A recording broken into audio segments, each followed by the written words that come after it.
Niling si Aina na magbigay ng maikling talumpati o maikling testimonya. No? Kami po ni Aina ay halos magkasabayan sa UP Diliman.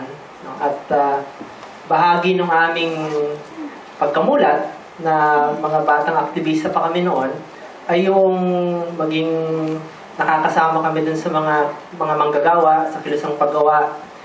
Napadpad kami nun sa Pierre, tutulog kami nun sa kahabaan ng Aurora Boulevard nung nakawelga pa yung IBM doon.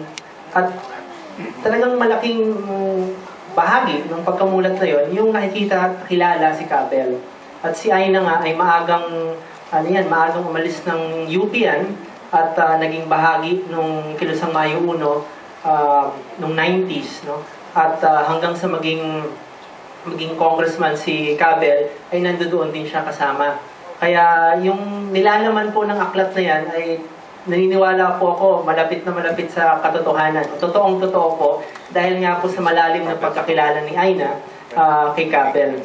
At syempre kaisa din po kami dahil nga po baka hindi alam nung marami, si Cabell po ay naging chairperson ng bagong alyansang Makabayan mula 1995 hanggang 1998. At yun po ay ikinararangal ng bayan at pinagpupugayan po si Cabell sa kanyang naging contribution.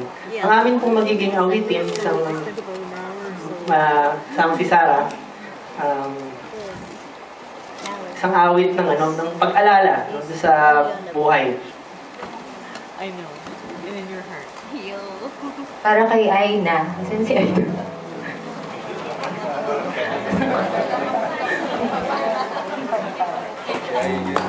Tsaka kay Cabell.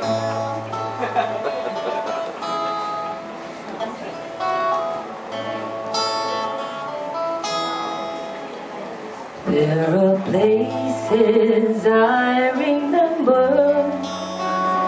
all my life, though some have changed, some forever, not for better. Some have gone, and some remain. All these places have the moments with lovers and friends. I still can recall.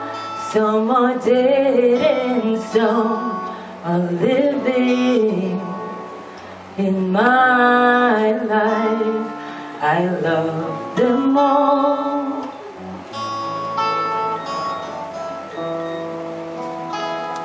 But with all these friends and lovers, there is no one compared with you.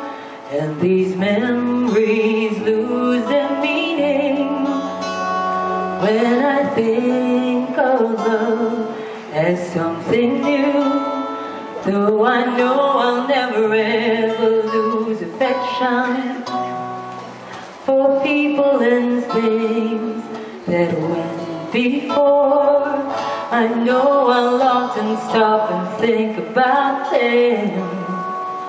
In my life, I loved you more.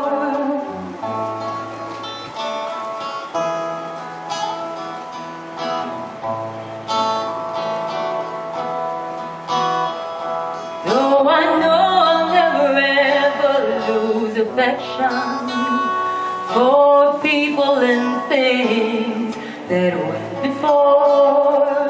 I know I'll often stop and think about them. In my life, I loved you more.